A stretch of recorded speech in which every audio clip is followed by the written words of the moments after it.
Oi, pessoal, eu sou a Ana Paula, sou acadêmica de medicina e sou monitora da disciplina de farmacologia. E hoje eu fiquei responsável pela aula de introdução à farmacologia do sistema nervoso central. E a gente vai começar pelas bases anatômicas da neurotransmissão. A base anatômica da neurotransmissão ela é constituída basicamente pelos neurônios e pela conexão entre esses neurônios, que é aquilo que a gente chama de sinapse. Os neurônios, eles são células que a gente diz que eles são excitáveis por energia elétrica. Então, eles vão processar e eles vão transmitir informações por meio de um processo que a gente pode dizer que ele é eletroquímico. Então, eles vão utilizar tanto energia elétrica, mas também mediadores químicos para que essa informação ela seja processada e transmitida. Um neurônio típico, ele vai possuir um corpo celular, que é aquela região que contém o núcleo da célula, portanto é o centro de comando dessa célula, e a gente também vai ter alguns prolongamentos que são especializados. E a gente chama eles de dendritos e de axônios.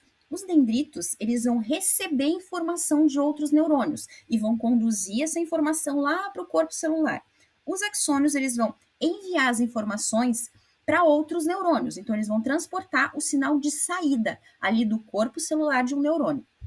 Os neurônios, eles podem apresentar ali centenas de dendritos, mas geralmente eles vão possuir somente um axônio, embora o axônio ele possa se ramificar ali na região mais distal para que ele possa entrar em contato com múltiplos alvos.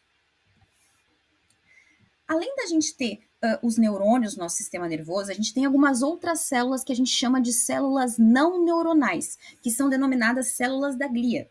E elas têm algumas funções essenciais aí no nosso sistema nervoso central. Por exemplo, os astrócitos. Eles são algumas células que são muito abundantes no nosso cérebro e eles vão desempenhar uma função de sustentação, além de ter ali o fornecimento de nutrientes metabólicos para os nossos neurônios. Os oligodendrócitos são células que vão envolver os axônios, formando a bainha de mielina. A bainha de mielina, ela isola eletricamente os axônios. Isso vai fazer com que a gente aumente a velocidade de propagação dos sinais. E já que a gente vai falar sobre fármacos que atuam no sistema nervoso central, eu achei importante a gente conversar sobre a barreira hematoencefálica. A barreira hematoencefálica ela é uma separação protetora entre a nossa circulação sanguínea e o nosso sistema nervoso central. E ela vai limitar a entrada de algumas substâncias, incluindo os fármacos. Então, se eu tiver um psicofármaco, para ele chegar no seu alvo, que é o sistema nervoso central, ele precisa atravessar essa barreira hematoencefálica. Para isso, ele precisa ser ou altamente lipofílico, ou ele precisa ser capaz de se ligar a algum transportador específico nessa barreira. Por exemplo, os antihistamínicos de primeira geração, eles têm como efeito colateral a sonolência, justamente porque esses fármacos eles passam pela barreira hematoencefálica. Já os antihistamínicos de segunda geração, eles não atravessam a barreira hematoencefálica e, portanto, eles não têm como efeito colateral a sonolência. E a outra base anatômica do sistema nervoso central é aquilo que a gente chama de neurotransmissão sináptica clássica. E o que é essa neurotransmissão sináptica? Ela é o processo pelo qual dois neurônios vão se comunicar entre si, através da liberação de substâncias químicas, que são os neurotransmissores. Antes de iniciar a explicação de como acontece essa sinapse, é importante a gente entender alguns conceitos. O que é o neurônio pré-sináptico? Vai ser aquele neurônio que vai liberar o neurotransmissor aqui na fenda sináptica, que é o espaço entre um neurônio e outro.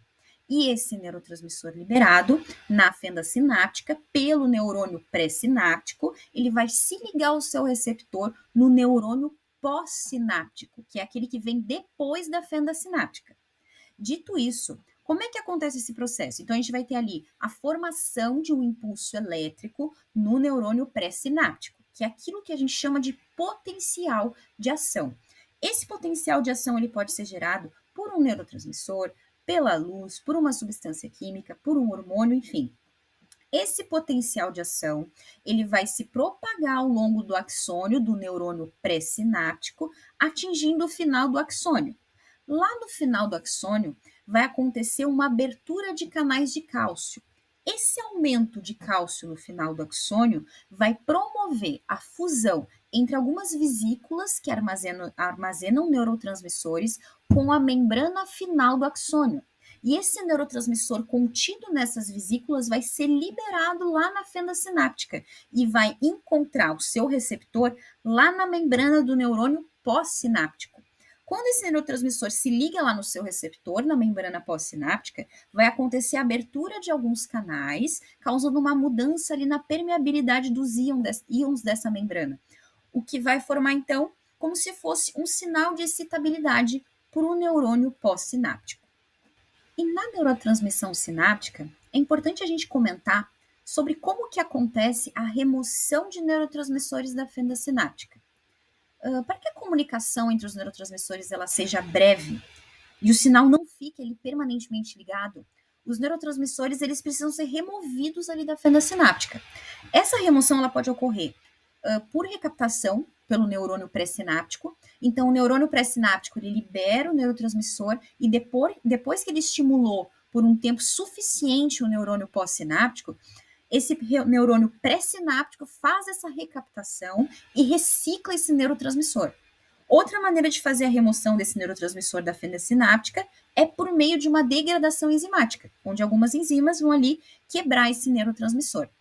É importante a gente lembrar também que as sinapses, elas podem surgir em muitas partes do neurônio, não apenas nos dendritos, mas também ela pode se iniciar pelo corpo celular e até mesmo no início ou na extremidade dos axônios.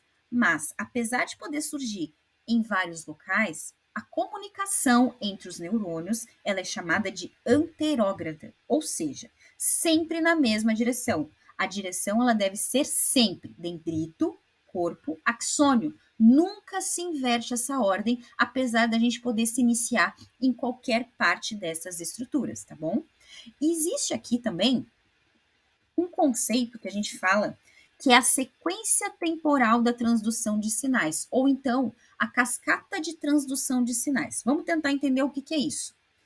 A neurotransmissão, ela pode ser considerada uma parte de um processo que é muito mais complexo do que simplesmente a comunicação entre neurônios.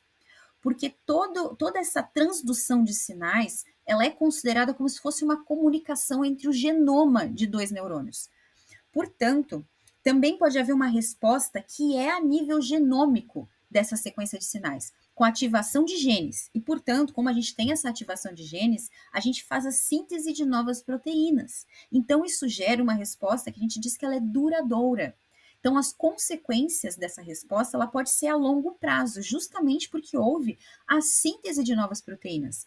Porque essas proteínas sintetizadas, elas podem ser proteínas estruturais, ou então enzimas, ou até outros fatores que promovem ali uma mudança um pouco mais duradoura, como, por exemplo, uma plasticidade sináptica, um crescimento celular, ou até mesmo vamos pensar numa adaptação metabólica. Então, essa transdução de sinais, ela vai começar ali com o primeiro mensageiro, vai prosseguir para o segundo, terceiro, quarto e outros mensageiros, provocando, então, uma cascata de sinais, e essa resposta, ela é duradoura, justamente porque ela também é a nível genômico.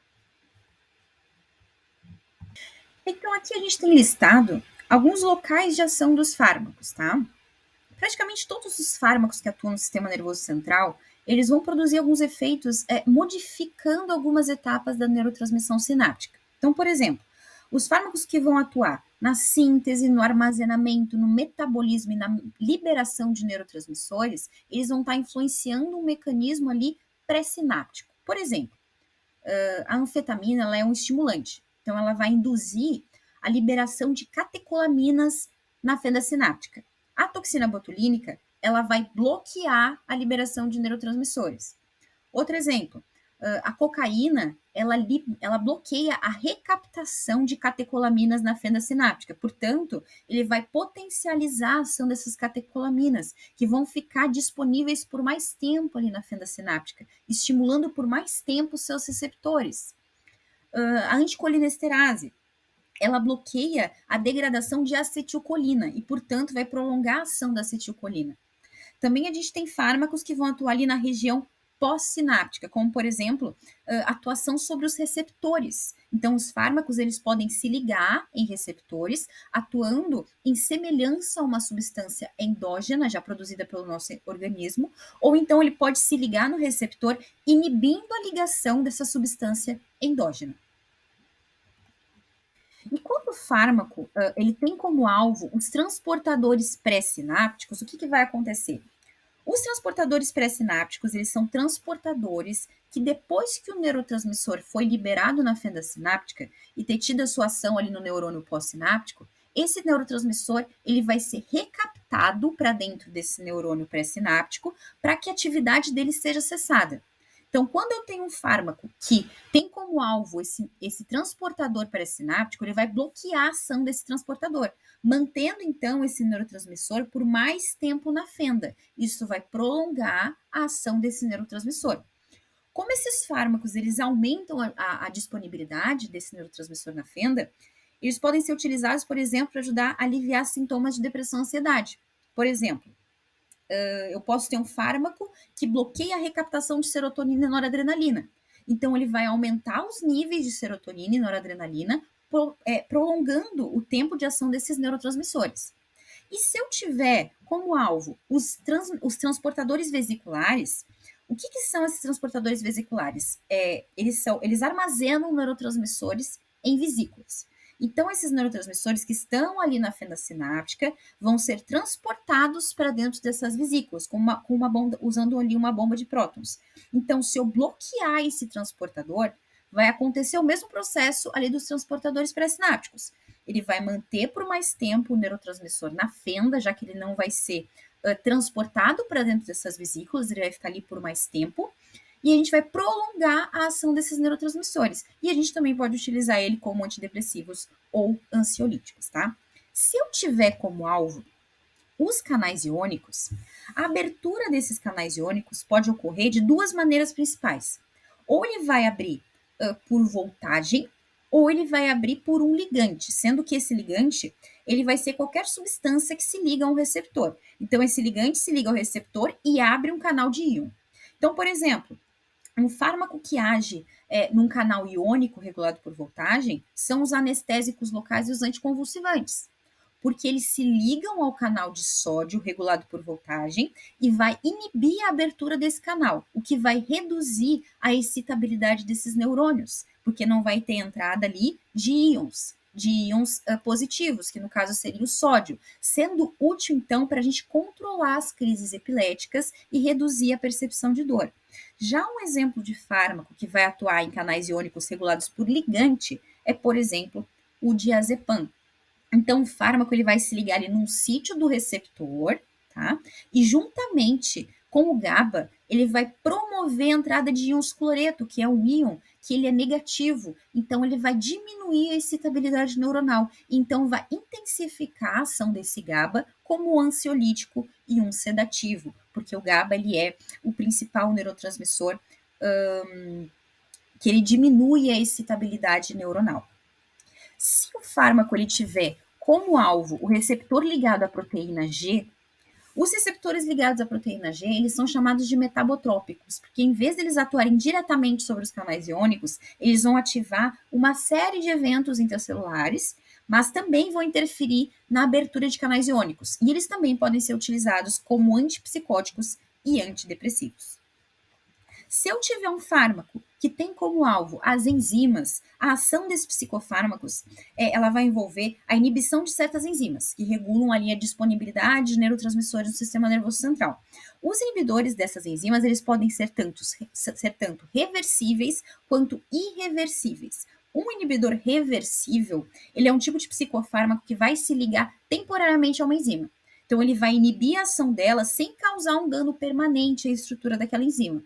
Por exemplo, a fluoxetina, ela vai inibir ali a enzima MAO temporariamente, vai aumentar a disponibilidade de neurotransmissores como a serotonina. Já o inibidor que a gente fala que ele é irreversível, ele vai se ligar ali de forma permanente à enzima, alterando toda a estrutura e função daquela enzima. Então, de maneira que aquela enzima ela não vai mais poder desempenhar a função dela, mesmo que o fármaco seja removido.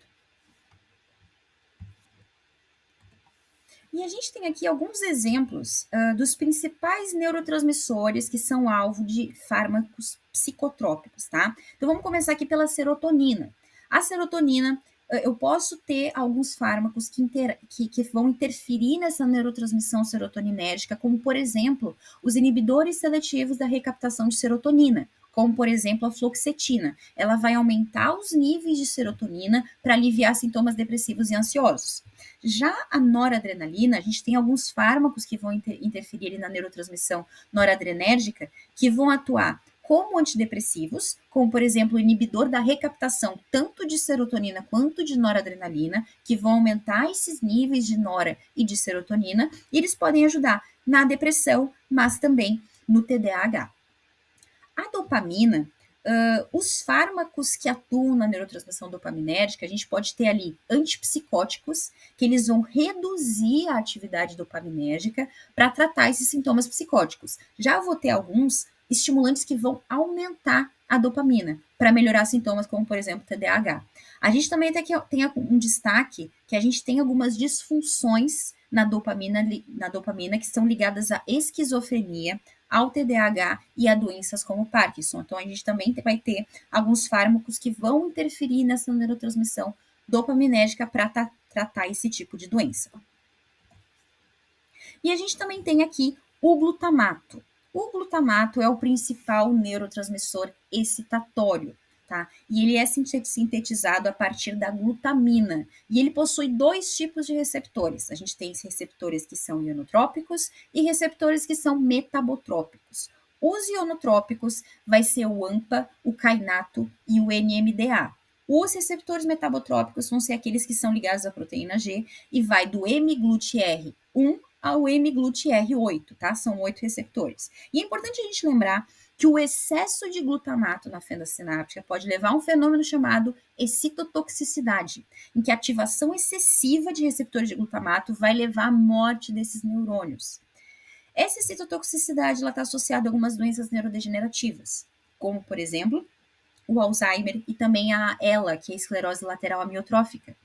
E também vai acontecer em caso de algumas lesões cerebrais, como, por exemplo, na isquemia ou também numa hipoglicemia. Ali vai ter bastante liberação também de glutamato, que vai resultar em um influxo elevado de cálcio, que é justamente esse processo de influxo de cálcio que vai causar essa citotoxicidade, podendo levar a essa morte neuronal, tá? E a gente tem fármacos que eles, eles são antagonistas do receptor NMDA.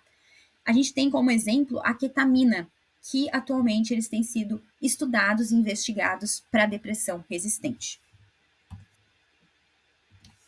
O neurotransmissor GABA é o principal neurotransmissor inibitório do nosso sistema nervoso central e ele vai reduzir a atividade neuronal excessiva. A gente tem como exemplos aqui os conhecidos benzodiazepínicos, que eles potencializam a ação do GABA, ajudando no controle de ansiedade e também de convulsões. E por diminuir essa excitabilidade neuronal, eles têm uma grande importância clínica, né? Tanto como ansiolíticos e hipnóticos, aí no caso dos benzodiazepínicos, mas também como anticonvulsivantes utilizados para epilepsia e também como relaxantes musculares.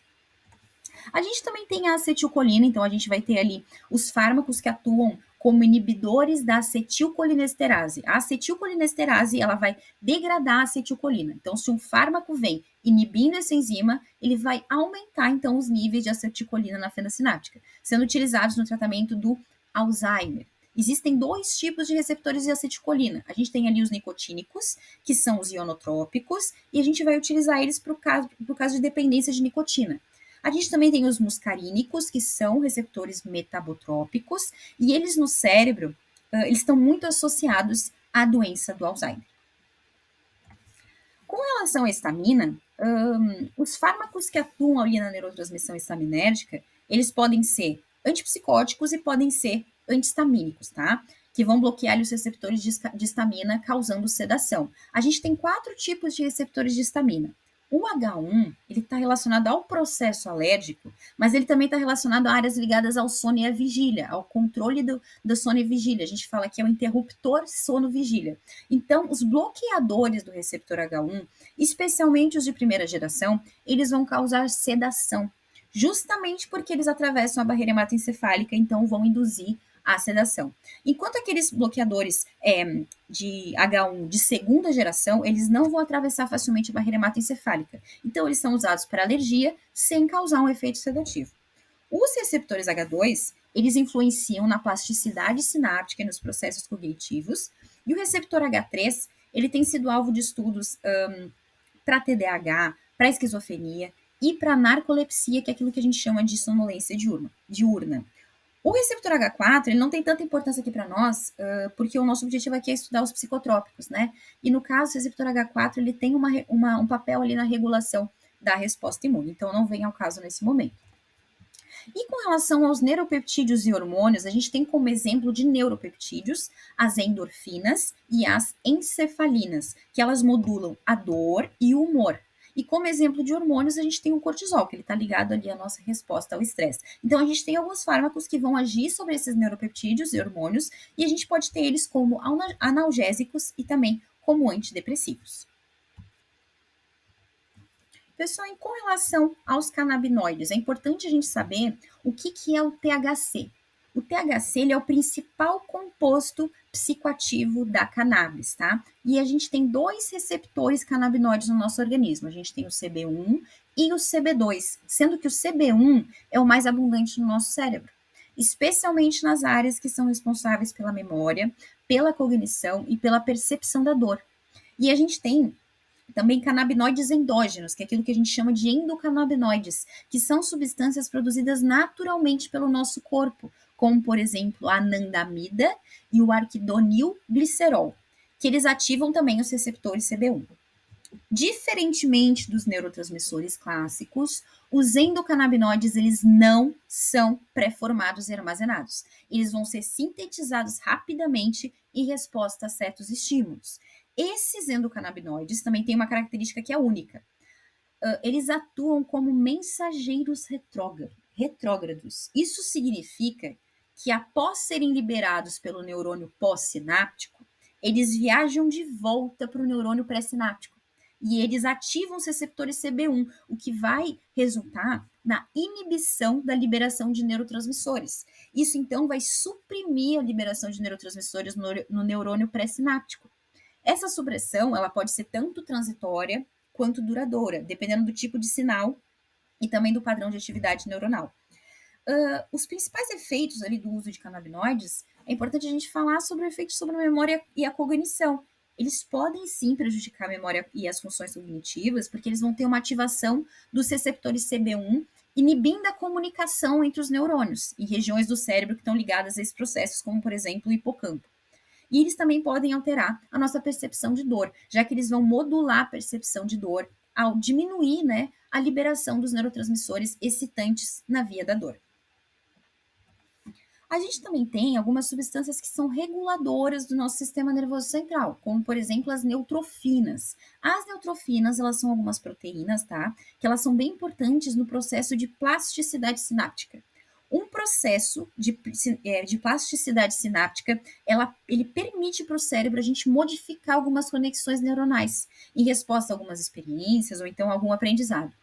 A principal neutrofina estudada atualmente é o BDNF, que ele está amplamente envolvido na plasticidade cerebral, no processo de aprendizagem, de memória, e ele também ajuda na regeneração de alguns neurônios danificados. Os neuroesteroides, eles são esteroides que são sintetizados pelo nosso sistema nervoso central, e eles vão modular a função de alguns receptores de neurotransmissores, especialmente o receptor GABA-A. Então, eles vão ter um papel importante na regulação do humor e da ansiedade, já que o GABA é o nosso principal neurotransmissor inibitório, justamente porque eles agem nesses receptores de GABA, vai resultar em efeitos calmantes e ansiolíticos. Já as citocinas, elas são proteínas que são secretadas ali pelo nosso sistema imunológico, né? Que eles vão regular alguns processos inflamatórios do nosso cérebro. Então, eles vão participar de alguns processos inflamatórios associados a algumas doenças neurodegenerativas e também transtornos psiquiátricos. Pessoal, então, com relação à introdução da farmacologia do sistema nervoso central, por hoje é isso. Se vocês precisarem de ajuda com qualquer dúvida, podem me procurar, eu estou aqui para ajudá-los, tá bem? Foi um prazer tê-los mais uma vez na monitoria. Até a próxima e bons estudos!